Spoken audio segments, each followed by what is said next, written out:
Hey guys, BTR Plumbing here, and today I am here with my new old stock 1994 Eljer kindergarten toilet. This toilet was acquired by OCC Plumbing and Restorations like probably about a year ago, somewhere around that time, and he has gifted it to me. So thank you very much, OCC Plumbing and Restorations, for the Eljer kindergarten. As y'all know, I've actually had one of these before. I got for free from a plumber, but it was completely frozen and the entire front of the base was about to separate, and every time I flushed it, water would spray out. A lot of people got mad at me for destroying it, but it was cracked, and I have another one that's a replacement that's new old stock, so it's in much better condition than the other one would have ever been in. So I do have it set up here kind of on a mid-tank setup, just because I don't have a little pipe to connect the tank to the bowl down there yet. Eventually I'll do a reshoot of this fixture once I can get it properly set up, but I think on the mid-tank it actually has a really nice flush. The reason I have a bunch of blocks of wood here and a cinder block up against the side of it is to help direct the water out towards the back, because there's a drain right there that actually runs all the way down and drains down the hill over there. And the other reason I put all of this here was to kind of prevent this, even though it's still leaking. All the water would just flush out or flow out in front of me and get my feet wet. So I just built this little thingy to help direct the water. But there isn't a date anywhere in the tank. That is just a water line, or I'm assuming a water line stamp right there.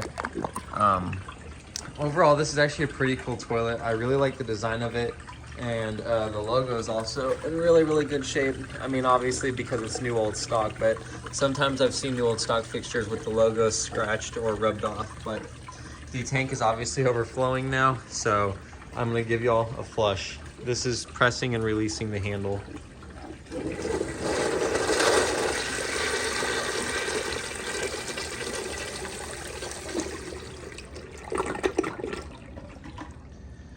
So for being like a child's toilet or a baby toilet, this thing is actually only 10 inches tall from the bottom of the base to the top of the rim, or maybe with the seat on it, I'm not sure. But the thing about these is they have a lot smaller trapways, obviously, and the siphon isn't super powerful, but these are honestly really cool toilets.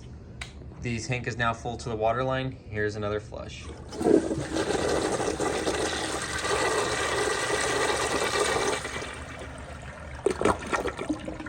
Again, it doesn't matter how powerful or how much water is in this tank, the siphon will be just as weak because, again, it's got a small trapway, and the mouth of the trapway is barely higher than the outlet of the trapway, so I'm not surprised that this has a weak flush. Most baby toilets have a weak flush unless they're like commercial and are blowout or something like that, or not blowout, but like siphon jet, which obviously this is a siphon jet, but this is more of a, I don't know, this might actually use 1.6. I don't know what this toilet actually uses, but like newer baby toilets like the American Standard Devoros have more of a blowout flush.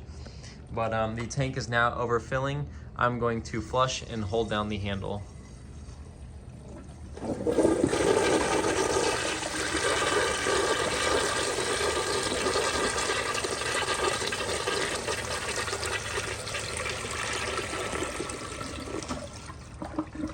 I honestly really like how this thing flushes. Eventually, when I get back to it, I'll set this up on my flushometer setup and do some tests on it, because I think that would be pretty cool. These are basically like a small version of like an Eljer Silenta, or at least in my opinion, they look a lot like those Eljer Silentas. But again, this thing is literally so tiny. I mean, just my hand is almost the length of this toilet. It's also very light too. It's definitely on the heavier side, because I have like, I think 6 or 7 other baby toilets, but this one's definitely on the bit of a heavier side.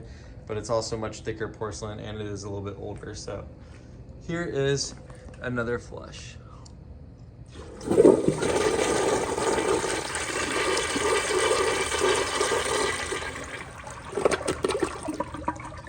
Again, I definitely think this is a really cool toilet. If this thing wasn't 10 inches tall and was like standard height, I would probably install this in my bathroom on the flushometer. I think that would be really cool. But because it's so tiny, there is no way I could install this. I mean, technically I could, but it would be a pain to use. And I don't want to do all that, because I'm very happy with the 1987 Kohler High Cliff I have in there. For this flush, I am going to let it flush just enough to initiate a siphon.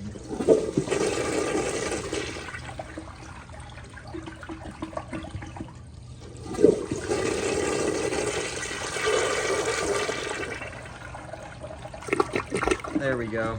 So yeah, I really hope y'all enjoyed this video. If you did, please like, subscribe, leave y'all's comments down below, and I will see y'all in the next video. Bye.